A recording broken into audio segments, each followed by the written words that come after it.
I'm just trying to see. There I go. Good morning, everybody. Welcome to the Tailored Expressions Live. It's Thursday, March 27th. I'm Heather Nichols. I'm actually coming to you from central Minnesota, and I work obviously for Tailored Expressions down in Ankeny, Iowa. So good morning. It looks like a bunch of you are already in the chat. Good morning, Jan. I see Charlie in there this morning. Good morning, Deneen and Susan from Silverberry. You have low to mid 40s today. That's really nice. Yeah, we're not supposed to have a great weekend here up in Minnesota, but this week is definitely warmer temperatures. We are into the 50s and it's feeling very nice outside. So that might seem chilly to some of you, but it's a little bit luxurious for us up here in Minnesota. My ground though, like we don't have any snow on the ground here. It is just kind of dead grass. It's like maybe thinking about budding. And I wonder if some of these temperatures that we're having, if we're not going to see a little more green. Good morning, Linda from South Dakota. Good morning, Gail and Mona from Southeast Kansas. Hi, Michelle from Minneapolis. You're not too far from me. Good morning, Ginny. And good morning, Vicki and Linda and Rachel. Good morning. Christine and Melissa, it's good to see all of you. Lots of you popping in this morning. Good morning, Tonette. You're over in Hinckley. You're not too far from me either. You probably have similar weather to what I have because I think you're pretty east of me from where I stand. So good morning, Brenda and Farley, and good morning, Candace and Louise and Audrey and Deb. It's good to see all of you this morning. So we're kind of in that, it's just about spring. I was watching a video this morning, a friend that lives down in Oklahoma, and she's already like planting her garden and picking out flowers. And we're a ways from doing that here in Minnesota. We don't usually typically start doing that till like end of May, a lot of times after Memorial Day, because we still have freezing weather and frost and stuff. I have a pond behind my house, and that is open. We have ducks and geese. It is so good to see the birds coming back. We have ducks that have been sitting on our roof. We have a neighbor across the street that feeds the ducks, and so they are hanging around. So I don't want them to make a nest. We had a nest one year right in front of our garage, which was, I'm sorry, Mrs. Duck, the dumbest place to put a nest. But we protected it as well as we could. I can't remember how many chicks she had. She had quite a few little ducklings, and but yeah, she would fly out and scare everybody because she was trying to protect that nest. And I'm like, there are so many better places, but I have no idea what's going through a duck's head when they are thinking of where to make a nest. So it is good to see all of you this morning. What is going on in Tailored Expressions land? We have the kit. The kit debuted this week on Tuesday. I talked about it a little bit last week. And that kit sold out. So if you were one of the lucky ones to get your hands on it, yay! If not, we don't do this very often. This is very rare. We are doing a pre-order for additional kits. And so if you want to get the kit, we're giving you that second chance. We are taking pre-orders. I've got a graphic to show you here. Hold on one second. We have the kit and we also have the bundle. So the bundle has everything and the kit just has the kit stuff. Go on the website, you get all the details of what exactly is included in both of those items. Through tomorrow, through the 28th, so through tomorrow only, we are taking pre-orders for the kit and the bundle. So if you still want to get them, this is your last chance to get this kit. It's like we said, we do release stuff in the future. We cannot guarantee what we release in the future. So you might see this later, you might not. So if you want to be sure to get your hands on these gorgeous floral images in the Nature's Canvas card making kit, you need to pre-order as soon as possible through tomorrow. Get your order in. If you do a pre-order, please have the pre-order be the only thing in your order. Because if you put other stuff in that order, these are not shipping for about 3 to 4 weeks. I'm going to flip back to me. So if you do that, you're not going to get your crafty stuff because it will all ship together. So it's better that you put that all by itself on its order. If you accidentally did it, call customer service. They can help you out with that. But please just put the pre-order on your order with nothing else, just because we know it's going to take 3 to 4 weeks to get everything back in stock. But I love a second chance, don't you? So that is happening. If you haven't seen the videos that are out this week, obviously Taylor showed you a great project on Tuesdays Live. And there's also a video from Mindy Egan on the YouTube channel and blog. And also today we have a video from Thierry, and that's on the blog and YouTube channel as well. And then of course today, you're joining me. We are going to craft with the kit today. We are going to be doing some watercoloring, which falls under some different categories that are going on this month. Because if you have been paying attention, I'm going to flip this graphic up. The TE Maker Challenge for March is watercolor. I have seen so many awesome things. We did watercolor during the virtual Stamp Joy, so I've been seeing a lot of Korean marker watercoloring projects come through, which is very fun. I taught that class. It was a great class. And I've also seen lots of other great watercoloring techniques and projects showing up on the Fans of Tailored Expressions Facebook page. So you can take part in this through the end of March. You can enter up to 3 times. You'll want to use that hashtag TE Maker Challenge, and then we draw for store credits at the end of the month. So take advantage of that. So that is going on. And the other cool thing about this month is if you have not checked out our deals of the month, liquid watercolors are included in that sale. So go to the website. There's a sale tab like up on the top. I don't know exactly where. But it'll have a deals of the day, and click, and there's all sorts of fun sale items. The watercolor cardstock is included in that, as well as liquid watercolor, which is what we're going to use today on our project.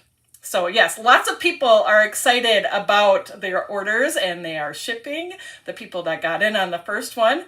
And yes, lots of fun. I'm excited for you guys to get your kits, and I want to see what floral creations you're going to be creating with those beautiful images. So yes, so we're going to watercolor today. If you've been to my blog, you've seen the cards that I created with them, and I did, like I said, liquid watercolor. So I'm going to share some tips and tricks and things that I do to watercolor my images, what I did to watercolor for my card.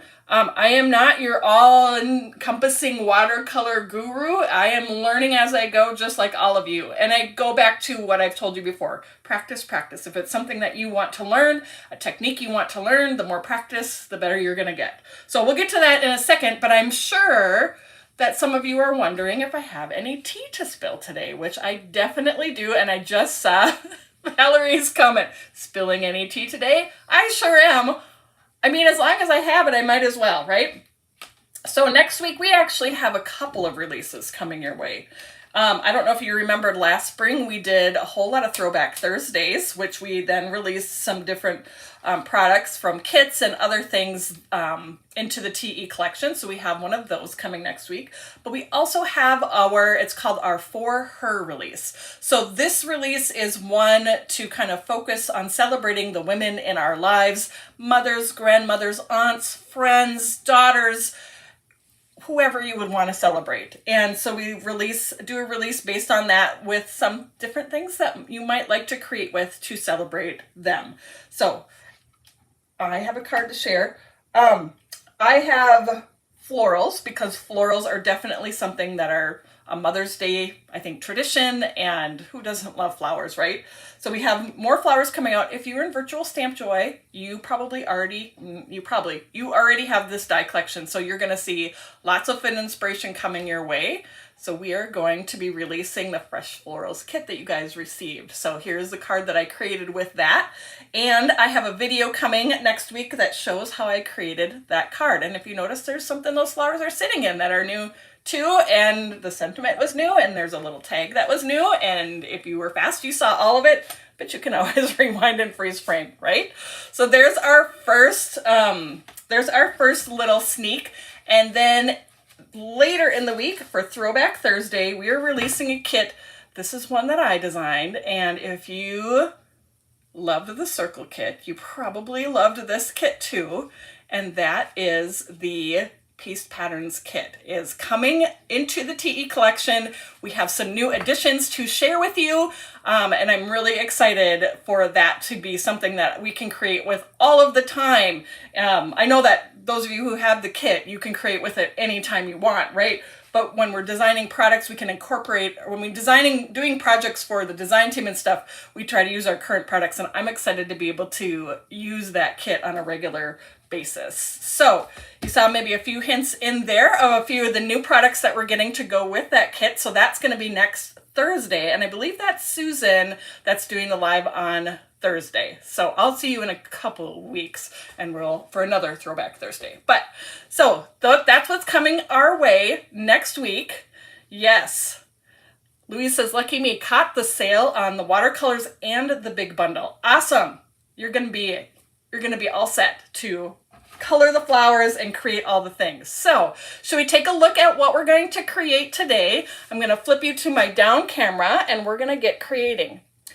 So I've got all sorts of stuff on my desk here today, including the cards that I created for the release. We're going to create this card today so you can see how I watercolored and created this card. So this is what we're going to get crafty with today.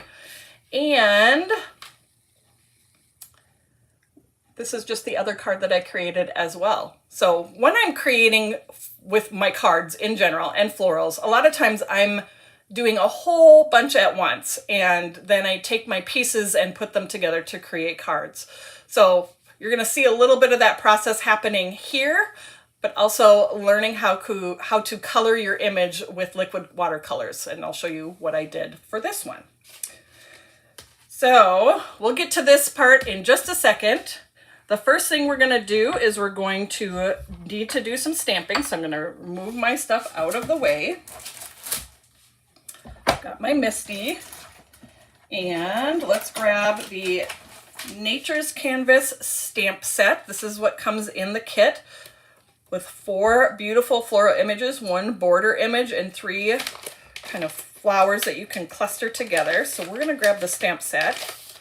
There's the stencils, which Taylor and Mindy shared earlier. There's the dies, which we will be definitely using. And then, of course, the images. Now, we're going to stamp our images onto the 118-pound watercolor cardstock. We have 2 kinds. We have 111-pound and we have 118-pound watercolor cardstock. This is the one we recommend to use with liquid watercolor, is this one right here. So this is also in that deal of the month category if you need to stock up on watercolor cardstock. So this cardstock has kind of 2 distinct sides. I cut my piece in half here. We have a side that is definitely textured like you would think of for watercolor paper. You can kind of see that. It's really hard to see in the camera. But the other side is smooth. So we have a little bit rougher side. There's a good look at that texture. And we have a really nice smooth side.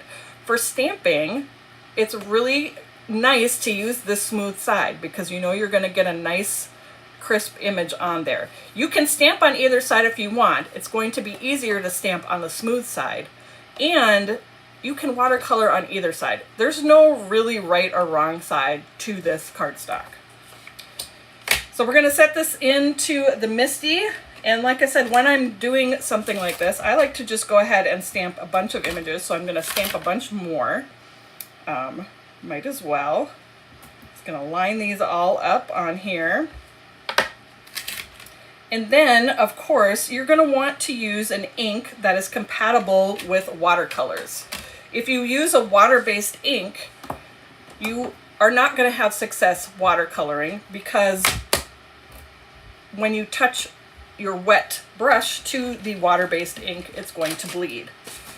So what we have is the Oreo ink. We looked at this ink pad last week a little bit for coloring with the Olo markers or alcohol-based markers.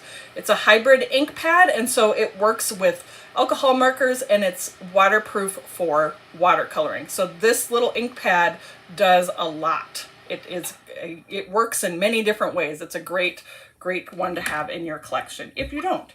Okay, so we're going to ink these up with Oreo ink and stamp this onto the smooth side of the watercolor cardstock. I am just going to stamp in the black ink. You could emboss your images if you want. That's totally up to you. I love watercoloring when I emboss in white or clear, and even if you want to emboss in black, that all works really, really well. Okay, so let's stamp. I need my Just Press tool, which disappeared on me. What happened to it? He was out here in my desk all day yesterday. Okay, where did you go? Just gonna use my hands, I guess. Oh, it's right under my cards. There it is. I hate when stuff disappears right in front of me. All right, and I'm gonna do, this is actually pretty good impression with this right here, but I'm gonna go ahead and stamp one more time. That's that beauty of the MISTI tool, is being able to stamp more than once to get that nice crisp image.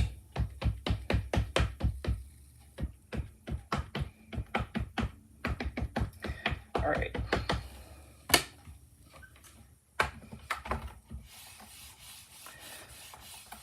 Use that just press tool, and then I think we are good to go. Now,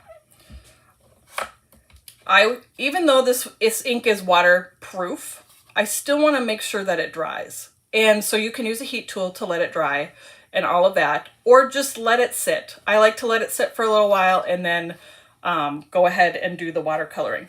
I already stamped this on another piece of cardstock so that I can just immediately go and start using my watercolors. So I'm going to set this aside and I will use it later.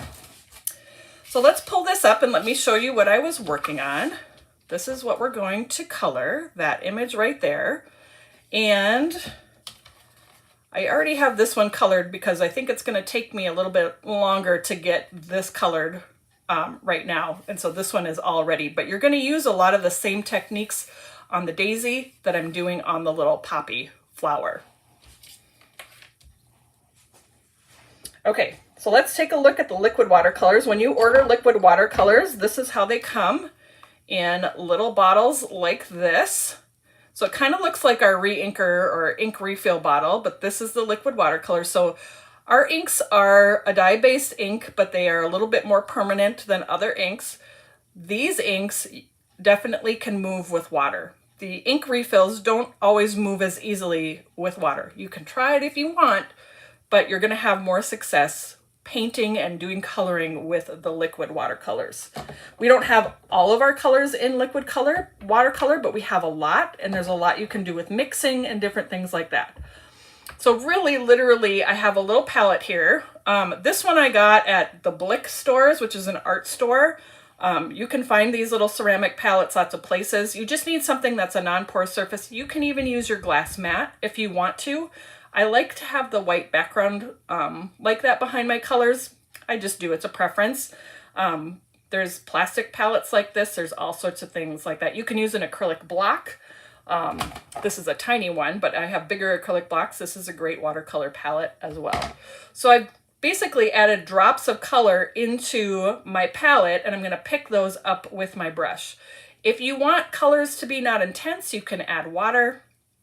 That is up to you. I have mine full strength, and I tend to kind of pull things off to the side and add water to dilute them. These obviously were dripped in here yesterday, so they're dry. So I can reactivate these with water. So I don't have to have a wet watercolor in here. I can wet my brush and reactivate. So this little palette of color is going to last me a long time. So, and I'll tell you what colors I put in here as we go.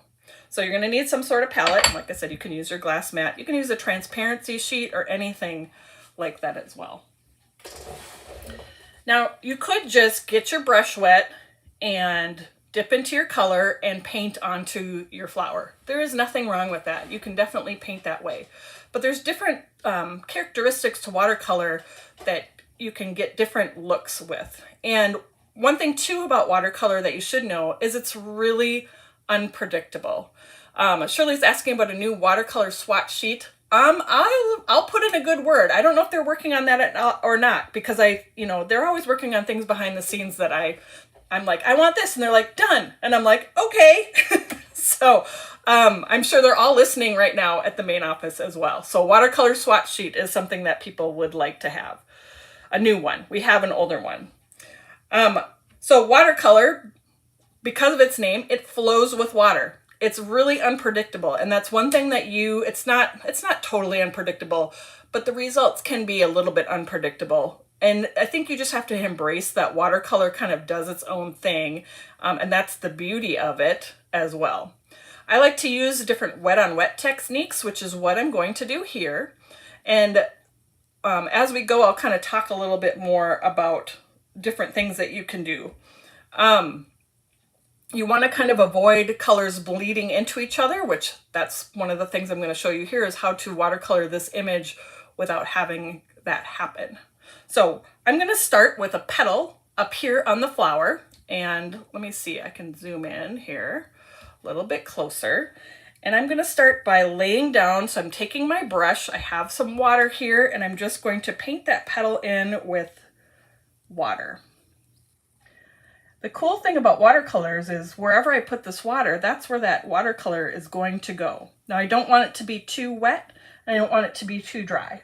I'm going to be using candy corn watercolor, so I'm just going to activate that with my brush, and I'm just going to start touching that to the base of the petal where I put that water, and you can see that color just flows up through that petal. You can use your brush to coax the color through the petal. You can leave a little bit more lighter at the top as well. And then I like to do some shading with my colors, and I like to, a lot of times, pick colors, other colors that are going to work well to shade with a color that I'm using.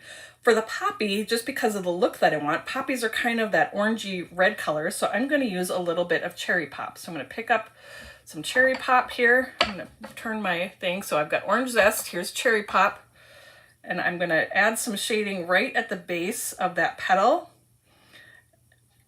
and it's going to flow up and blend into that color. And like I said, you can use your brush to coax the color where you want it to go. Now you can see I've got some color that kind of went into this next petal, and that's because maybe I had some water overlap into that section.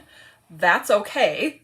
Again, it's a little bit of the unpredictable part of watercolor, and I think one of the things about watercolor is it's not super precise. So if you go out of the lines a little bit, it's not a big deal. If you wanted to emboss your image in black, it creates almost like little walls around your image, and so it would contain some of that color a little bit more, but you don't necessarily have to do that. Now, like I mentioned before, I could start painting this next one, but I can guarantee as soon as I start painting, this color is going to bleed into this petal. So if I want to paint these petals separately, I want to start working in a different portion, a different area than this petal. So I'm going to pick another petal over here to do next. So I'm going to paint in this petal with water. I'm going to pick up some of that candy corn, and we're going to start adding that color in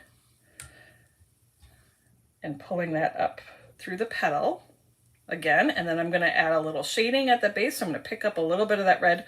Red is really intense, so I have it kind of pulled off to the side and diluted a little bit so I don't have super intense color going into that petal. I'm going to add a little bit more red in here too. One thing to keep in mind when you're using our liquid watercolors is that they will definitely lighten as they dry. Just keep in mind as you are creating with them. So there I've got two petals colored.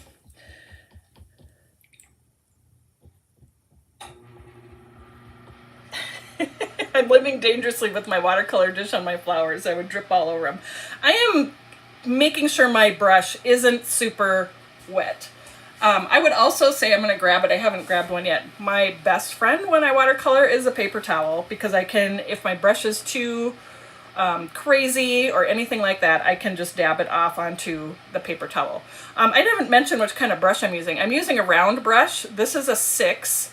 You can use a 4. We have a watercolor, it's not necessarily just watercolors. We have a brush pack that we sell in the T web store that has a variety of brushes in it, including round brushes that work wonderful for watercolor. This is one I picked up at an art store a while ago. So 6 is the color, is the size I'm using, if you want the exact size. Otherwise, like I said, you can use a 4 would work. An 8 might be a little bit big, but the round brushes have such a fine tip on them that you're really able to do a lot of detail with them, even though it might be a bigger size brush. Think about it though, if you have a teeny tiny brush and you're trying to paint in a whole little area, it's going to take you a whole lot longer. So pick a brush that feels comfortable for painting in the areas on your image. Okay, so I'm going to grab another bit of water and I'm going to watercolor in this petal portion right here. I'm going to show you what happens if I kind of make some mistake. Let's start with this, with the orange, the candy corn color. We're gonna fill in that little space. Don't you just love how it just goes where you want it to go? And again, I'm gonna pick a little bit of red, but what if I did too much red and I'm like, oh, that's too much red. Take a little bit of paper towel, touch it right to your section, and it's gonna clean that right up. And I can start again. So I can paint in this again, get my color, and drop it in. So that's really nice. Or if you have an area that's too dark, dabbing with a paper towel. Now the other thing too, this brush collects a drop of water on it. This is just part of what this brush. And so I'm always constantly watching for that. Otherwise I do get a drip on my stuff. There's a little bit more red in there. Now I think every other petal I've got going on there is touching another section of watercolor. Now it is going to dry fairly quickly, but you're going to see definitely a shine to it. I don't know if I can get a tip. There, you can see the shine. So you can see that's still wet. So I don't want to watercolor the petals next to those areas because then the color is going to bleed into it and it's going to muddy everything up, because I want the color that I added to those areas to have kind of a distinct feel. So let's move on to something else. And if you can see on this one, that is what I was doing here. I was starting doing the daisy and I'm choosing petals that are not touching to start coloring, and then I will go back in and fill in other petals now that that is all dry. But we can go ahead and move on to these leaves down here. You can use a heat tool to dry too. There's nothing wrong with that. In fact, we might use a heat tool here. All right, let's do a leaf. I'm going to lay down pea pod ink first. So I'm coloring in my leaf with clear water. And of course you can't see because it's obviously clear, but I can see based on the angle. So I've got pea pod right here. I'm going to touch that color in. It's going to spread that color out on that leaf. I can use my brush to kind of coax it into the different areas. This is obviously my kind of base color that I'm using. And I could just shade with this color. I could just keep this color up here lighter, and I could keep kind of adding more saturated color down here. But again, I like to find colors that are going to work to shade. This next color I'm using is actually from the Advent calendar. So this is Brussels sprout. So not everybody is going to have Brussels sprout, and it's not available yet in the store. And we're going to touch Brussels sprout down here to add some shading. There are other green colors in the liquid watercolor family that are going to work for adding shading to pea pod. I'll show you. I did a couple of them so you can see what they look like. So let's add that shading there. And again, use your brush to play and pull the color to where you want it to go. I have a weird couple bubbles on here, which is kind of funny. I don't know why they're there like that. Okay, so let's take a look at a couple other color combinations. This is again pea pod and Brussels sprout. I love the Brussels sprout color. So that's what we're doing here. So this is what that's going to look like. I also did pea pod and jalapeno to show you what that looks like. I think this is really beautiful. And also pea pod and sweet basil. So sweet basil is a little bit more of an olive green color, but it still adds a beautiful shadow onto the pea pod ink if you want to get another tone of green in there. So there's some good options for you for shading with greens. And obviously there are other greens in the collection. I'm just pulling the colors that I used for my flowers. Okay, so let's do another leaf down here. I'm gonna lay down that water.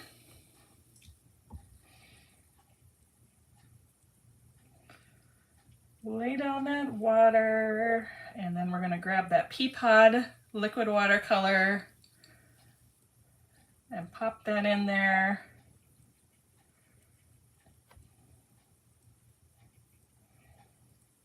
Pull that color up and around. All right, and then I'm going to grab some Brussels sprout here to add that shading. Pull that color kind of up that leaf. As you can see too, I'm kind of just using my brush to kind of dab that color and pull it along. Okay, let me kind of see how dry we are up here. So we are actually pretty dry up here. So see, that doesn't take super long. I'm gonna go ahead and do this petal right here in between these two here. I'm gonna, even though there's two kind of sections, oh, I'm a little bit wet. I pulled just a tiny bit of color over there. And again, this is that candy corn. It's creating that kind of poppy orangey red color that I'm going for here. So I'm gonna pull in the candy corn, and then I'm gonna go ahead and drop in a little bit of that cherry pop.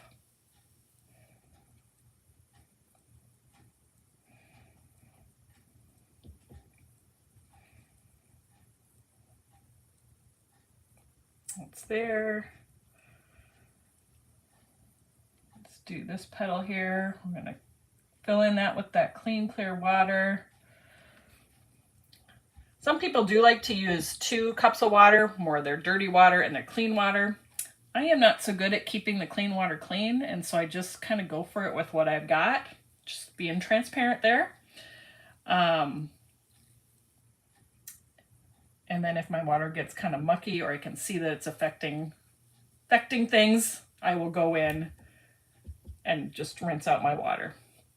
I'm using literally just tiny, tiny bits of paint and water with this. So it's not like I'm doing huge glops of paint in my stuff. Okay, let's go ahead and do this big petal right here. Oh, I got a little bit kind of extra water, but I got a big petal. I'm going to do this one all in one shot because it's kind of one shape on this flower. Looks like one kind of large petal. I'm running out of my candy corn, so I'm just going to add basically a drop in there. I'm not sure why it's not focusing. Might be because I'm zoomed in a little bit.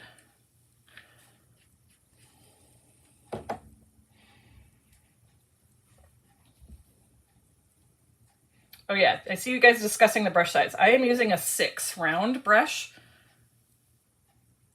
I go back to as well. Just because a 6 works really well for me doesn't mean that you can't use another size. Maybe that size works better for you.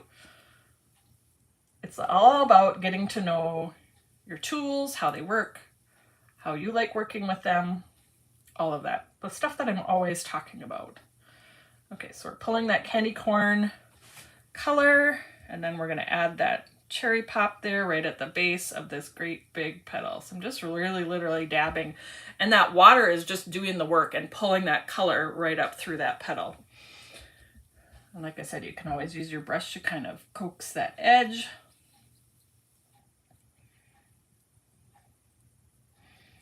However you want. Now I have a couple small parts of petals to do yet, but they're both touching this great big flower, so we're gonna leave that alone. And let's go back to this portion of this leaf right here.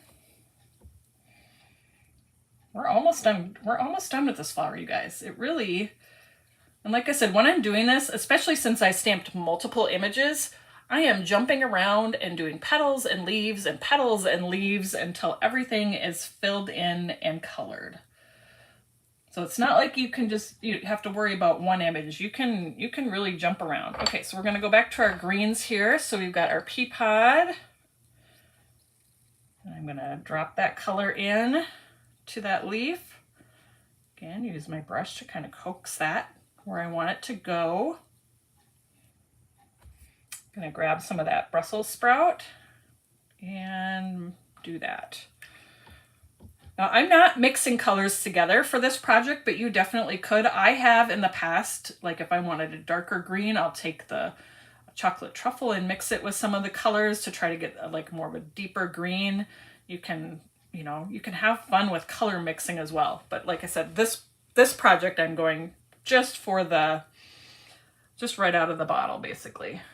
I guess the most color mixing we're having here is kind of up in the poppy with the red and the orange kind of flowing together. Just putting a little bit more Brussels sprout in there. Like I said, I'm just dabbing with my brush to kind of pull that out. Oh, thank you, you guys. Like I said, I am not the world's best watercolor expert, but I do what I can, and I love sharing what I do to get the results I got. Okay, so we're gonna do some of these little leaves over here. These ones are gonna be a little bit more like not so fussy, just because they're tiny. So we don't have to be so precise over here. I know sometimes you approach images like this and you're like, oh, I have to color all these tiny little bits and pieces. Literally, we're just gonna dab color. Let me show you the one I've colored here, and you're gonna see I didn't really do anything as super precise. I literally dabbed color. So I'm gonna start with this green with the leaves, and we're gonna color some of these leaves in. So here I'm kind of picking up the color and just kind of putting it right into spots. I don't even know if this is specifically a leaf or not on this picture, but I know I want green tones kind of in these areas. So I'm doing some dabs of this is the pea pod first. I'm going to grab some Brussels sprout just so I have a few like variations in color. And again, I'm just kind of putting these dots of color in. I'm not precisely coloring all of those little tiny images in there. And then I'm going to add some pineapple, which that's what this one is right here. This is pineapple liquid watercolor, so it's a little bit more of an orangey yellow. And, oh, I must have stuck my hand in the leaf. Good thing we're die cutting that out, right? So I got some dabs of pineapple that I'm putting in here.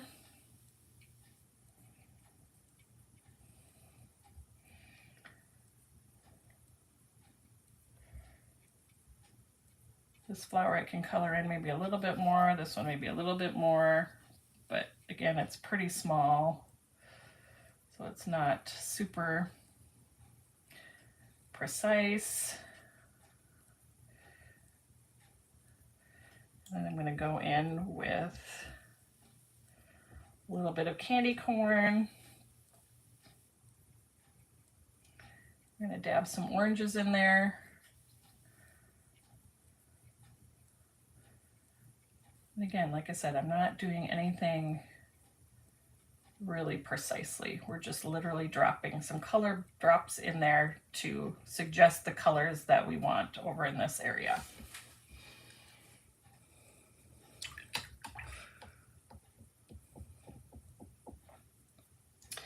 Okay, so let's see here where we're at. This petal is still kind of wet over on this side, but this one up here is fairly dry. So let's go ahead and just drop a little bit of water in here. And let's add a little bit of color in there. I need some cherry pop for a touch of that red right in there.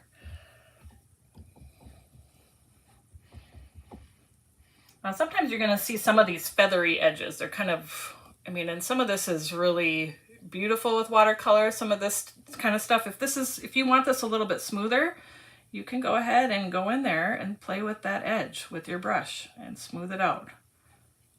Do some dabbing. Sometimes I'll actually just go ahead and kind of go over it again with water so the color flows a little bit more around that petal.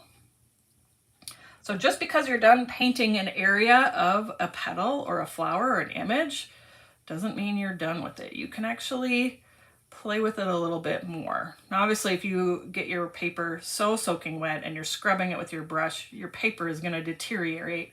But watercolor paper is made to work with a lot of water, absorb and hold a lot of water. But I wouldn't go crazy, if that makes sense. Okay, I'm going to try to just kind of smooth some of this out, just kind of wet this up.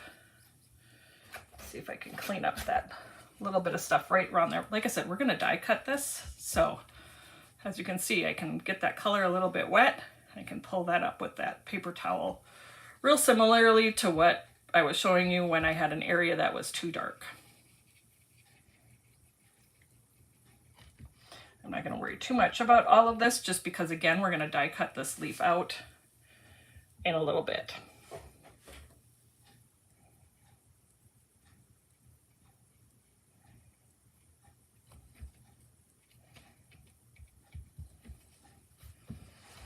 Okay, so I am a little bit wet on this petal yet, so I'm going to grab my heat tool and we're going to do some drying. Now, there are the 2 settings on your heat gun. There is the 2, which is what we normally do, but there's also the one that's a little bit slower, and that one is intended for doing the drying so you're not blasting your project.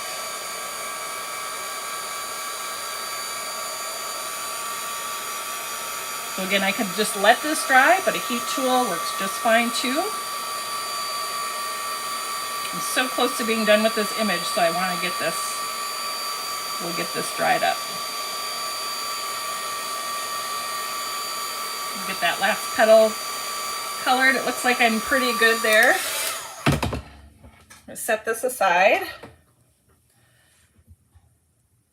And we'll get this last petal part done, and then we can do the center of the flower.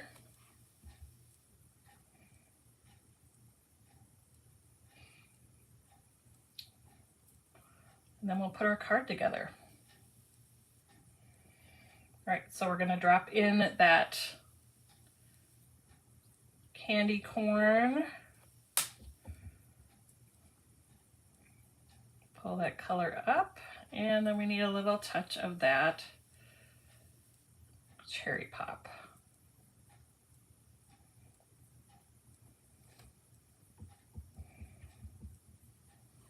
And as you can see too, my kind of fix on that petal worked just fine.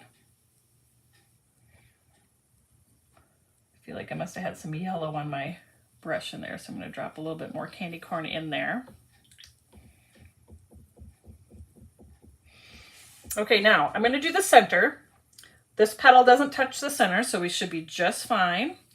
I'm going to drop that water into that center portion.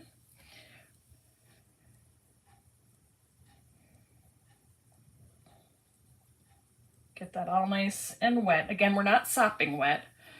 Then the colors I'm using, I'm going to start with toffee. That's right there. I'm going to drop the toffee in. Good base color.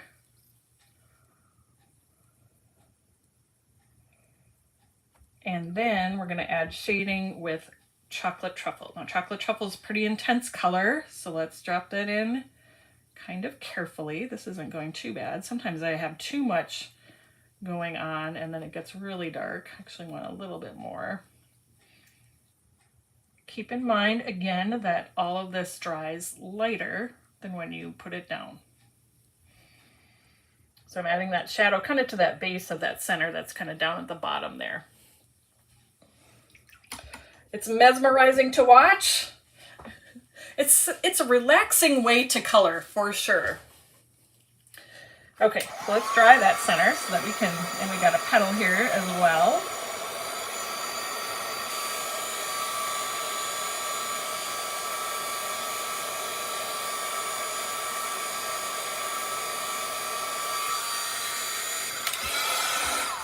I kind of play with my darker color here. It seems to be blowing over to the side, so I want to pick up a little bit more, kind of put that in there.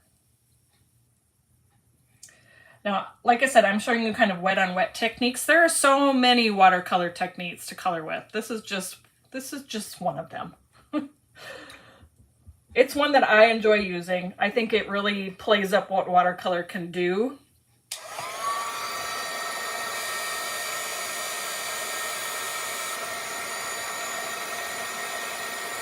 I think that's looking pretty nice.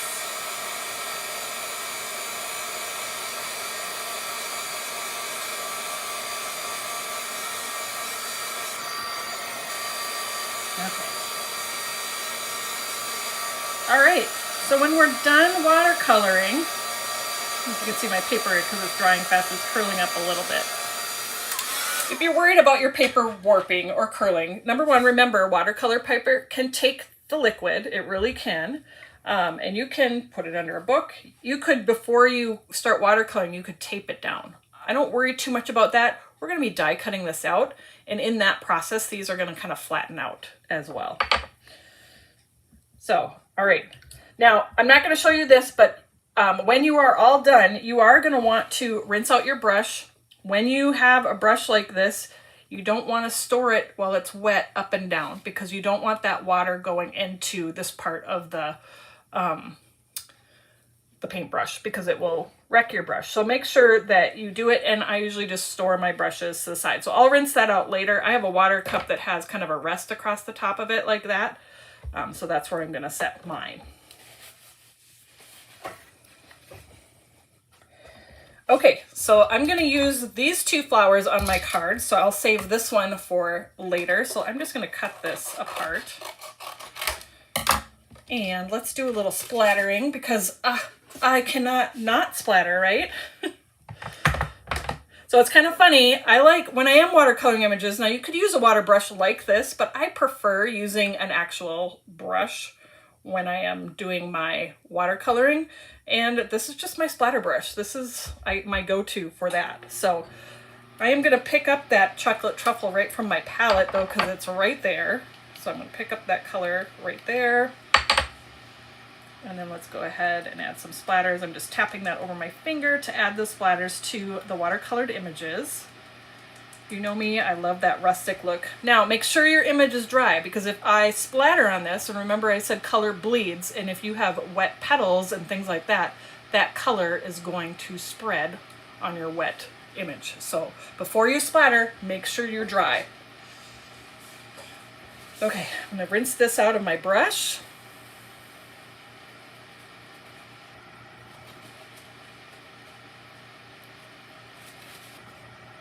And let's grab the white. Where did my white go? There it is. Moved it around. So I've got the Dr. Peach Martin's Bleed Proof White ink. I'm gonna pick up that color.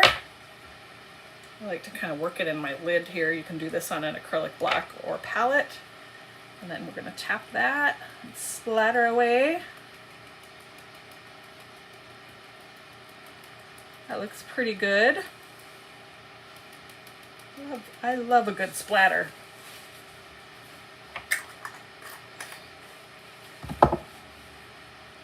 All right, I'm just going to rinse this out of my brush quick. I'm just flushing the water through, running my brush on a paper towel to get that cleaned out of there. And then we got some die cutting to do. So I'm going to move this. Let me wipe down my area here. And again, like I mentioned, these are all able to be reactivated with water. So I can leave my palette and it can come back to it later and all the colors will be waiting for me.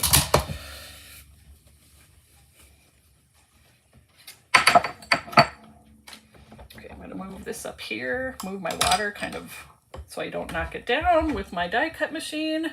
And I think I got to zoom out a little bit here, otherwise you're going to have a very close die cutting machine. There we go. Can even come up a little bit. So the dies are sold outside of the kit or with that big bundle. Grab those.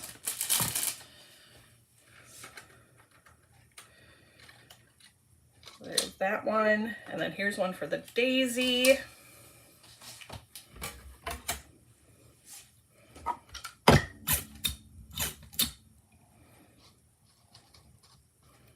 I'm just going to line those dies up right around those images that I watercolored.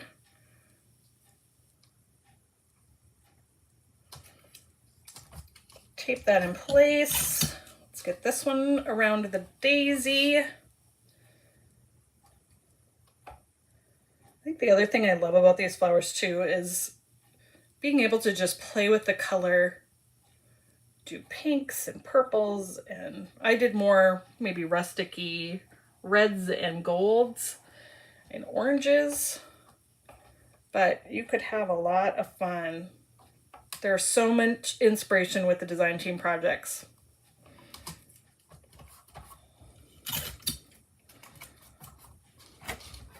You can color with olos, you can use the stencils, you can use colored pencils. We watercolored. There's so many fun coloring possibilities.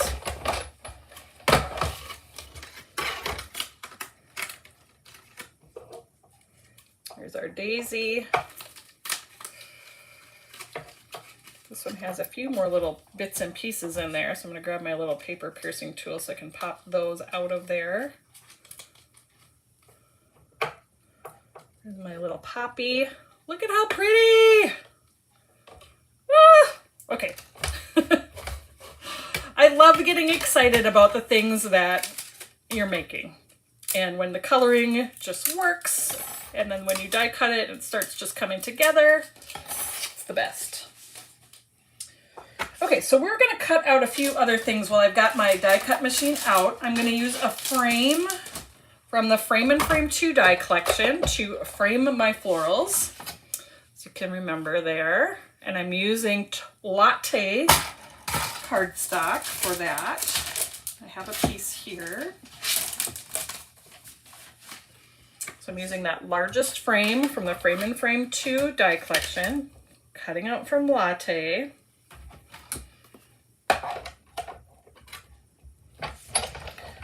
Save that through.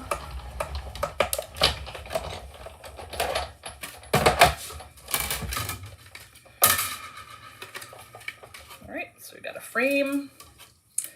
Then we also need a sentiment. So I pre-stamped a bunch of sentiments because I wanted to spend most of our time here. I used Thinking of You on this card, but let's see. Let's pick out another sentiment to use on here. I think that this would be wonderful for a sympathy card, a just because card. So this is the Timeless Greetings sentiment set. The dies are sold outside of the kit. Let's do, let me look at these. Sometimes it's like, which sentiment do I like? How it's stamped the best, right? Let's do a sympathy card. I can never have too many of those. Let's see, which one is the die for that? There it is, right here. Grabbing some tape so I can tape that in place.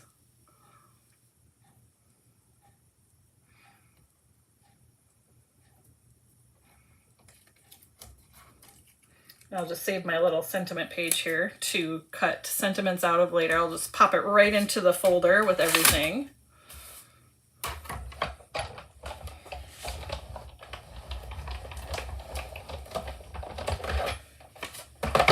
All right, so we have With Sympathy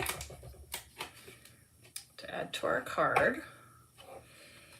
And the background of my card is the created with the embossing folder, Tiny Twinkles, which this came out with our kit that is the polar bear kit. I forget what it's called. The polar bear kit that came out in November. This was an embossing folder that came out at the same time. And so, you know, I think the original intention was kind of a snowy background, but I think they look like little flowers and little polka dots, which I thought was perfect for the background of a floral card. So let's do that for our background. Then I want to put this little floral background on everything, right? Okay, so for the big shot, you just need to take out this green layer to do an embossing folder. This one is not a 3D embossing folder, it's just a regular one. So a piece of toffee cardstock. And we're just going to put that in there and send that through.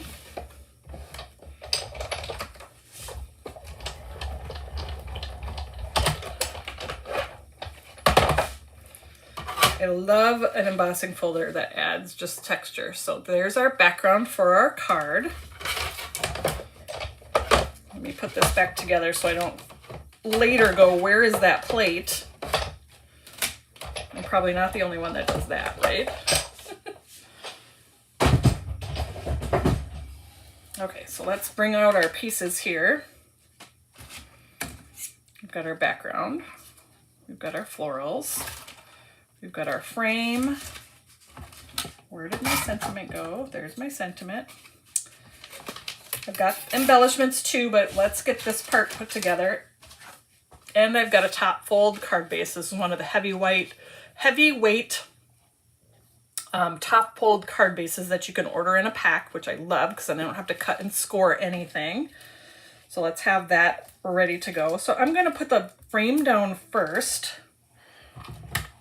because my flowers are going to set kind of over it. You can use whatever adhesive you want to use. I'm just running my tape runner along the inside of that frame.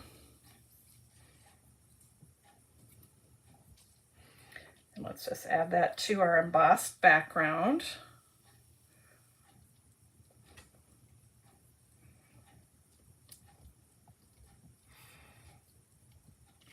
Looks like I'm a little up from the bottom as opposed to down from the top. This will take me the longest, centering this frame on here, right? Slide over, come on. Of course, it's just sticky enough, and then the paper is just bumpy enough that it's giving me all sorts of trouble. All right, that's feeling good. All right, let's put this flower down first. I'm gonna have this one kind of tip out this way, and then we're gonna add this flower and have it kind of go this way. This one I'm gonna add the thin foam squares to. So these are the like 1/32 thickness. And I'm going to just add those kind of to the top leaves and larger portions of it, of the thing. So kind of up here. I suppose I could cut one to put like in here. Although it's okay, I think, if some of them go right to the cardstock. So I'm going to do that on the stem too, because I don't want to cut anything super thin there. So let's do that. So let's peel these off and set these in here.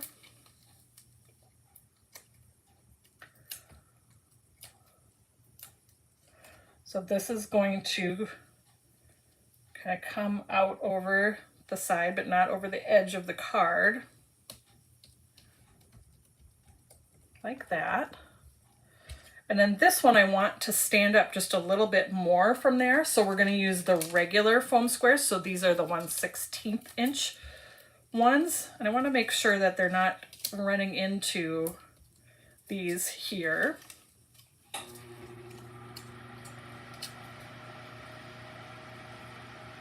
Let's see, I have my scissors here so I can just put part of a foam on its leaf. And then again, I'm going to just add adhesive down the stem. Take that backing off. Fran, if you are a perfectionist with watercoloring, the only thing I can tell you is with watercolor specifically, that's something you have to let go of because watercolor is not perfect. You have to get okay with the imperfection of how watercolor works. I guess maybe I could go up just a little bit on this one. Let's see if I can get that up without deciding I need a little more height on this one.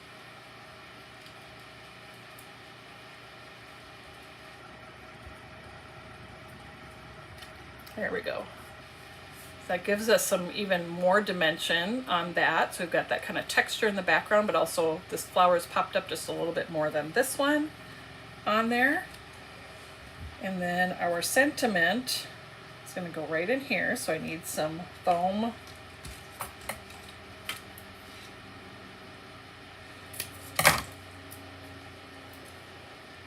adhesive right in there. See if this fits. That looks like it should just fit right in there. Perfect.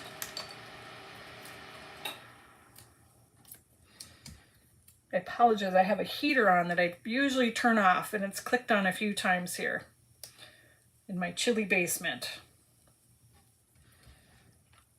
Okay, so we've got our sentiment on there.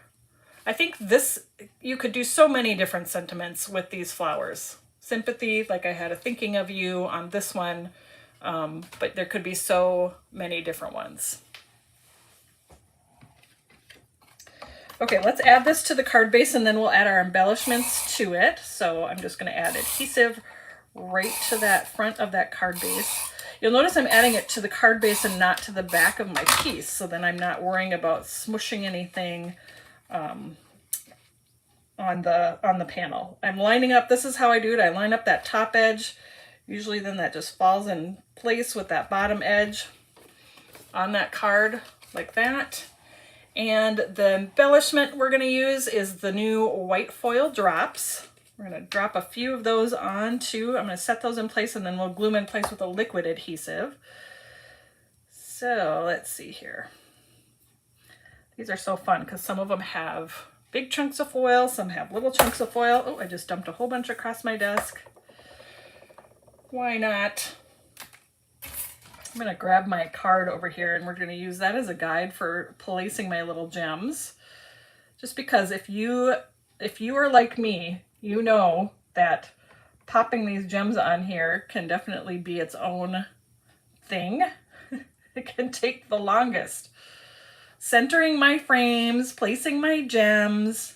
I don't know if I want this great big one. Maybe more this size. Looks like what I used on the other card. So I'm going to use what past Heather spent her time arranging all of her little foil dots. We're just going to copy her. That's okay.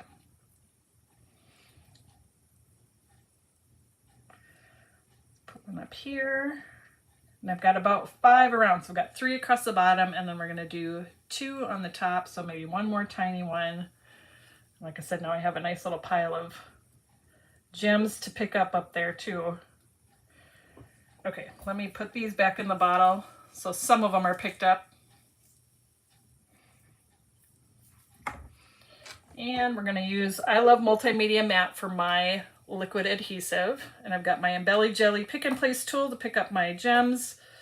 So I can add my little drops of glue. I'll add my little glue drop there. Pick that up and pop that right where it goes.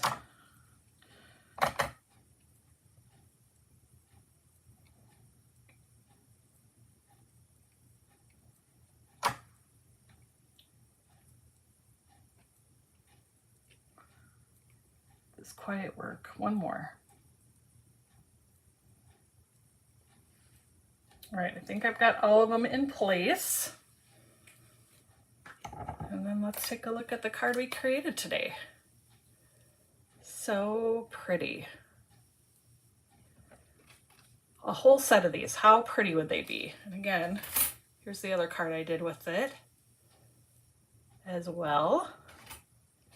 All right, let's pop you up to the top. I gotta scooch my little camera down because I was moving it up. So thank you guys so much for joining me. Ooh, that was hard work. I had fun. I hope you guys did too. I hope you learned something new, and maybe you're feeling like you could create with watercolors and watercolor in. Maybe I gave you some inspiration to give it a try. I hope I did. A lot of the techniques that I shared with you today, like I said, I used our liquid watercolors, which coordinate with our colors, but you can use other watercolor paints to do a lot of the different techniques and things that I talked about today too. So have a great weekend and get crafty if you can, and I will see you in a couple of weeks. Thanks, everybody. Bye-bye.